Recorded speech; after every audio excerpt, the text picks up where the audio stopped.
here was in 1983. Yeah. Don't remind us. Were you born then? I wasn't born, but I was with you in spirit. I knew you were going to say that. That just made us feel really I'm old. sorry, but I heard that it was a very crazy time in Toronto. Tell us about what it was like back then in Toronto for you guys. Well, it was an amazing time for us. I mean, we were 23 at the time. It was our first time in Canada, Toronto. I'm sorry it's taken so long to come back, but it was a great gig at the Massey Hall back then.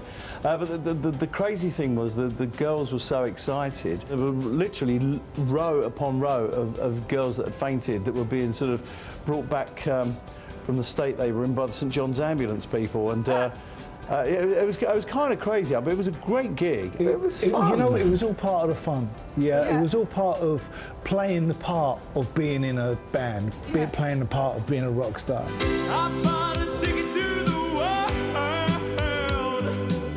world, but now I've come back again. True was kind of the track that broke you over in the US. When you had it, is that the moment when you felt like, okay, we've made it, we're going somewhere?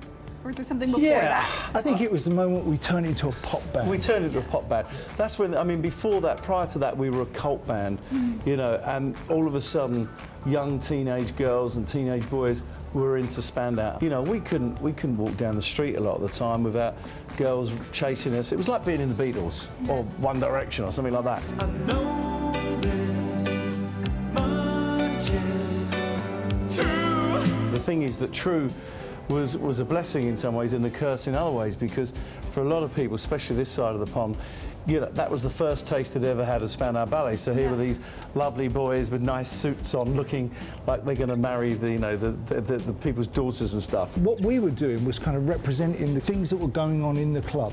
We were just wearing clothes that kids were wearing in the club. It was street fashion. And I think that's, when I look back at it, and a lot of people say, oh, were you ever embarrassed about the old pictures and what you used to wear? And the answer is no, because that was my decision back then. This was a sort of period of optimism. And out of, you know, the scene that was in London and in Birmingham and everywhere else, you know, you had people like Culture Club, Boy George, you had Spandau Ballet, you had Duran Duran, you had Depeche Mode, loads of writers, artists and journalists and DJs. This is the sound of my soul. What I like is you're not afraid to play those songs. Like for me, True, I wasn't born when it first came out, but all right, just stop it, just stop it. For me, PM Dawn, for me it was like the first time I heard it was just with a memory base, PM Dawn. I think it's one of those deja vu things, or a dream is trying to tell me something. So how did that kind of collaboration come together, and it's introducing your music to new people? I think they just came to us on that, and they said, can we do a cover of it and use some of the tracks? And I was really pleased, because I thought that was one of the best covers, or best samples of that track I've heard.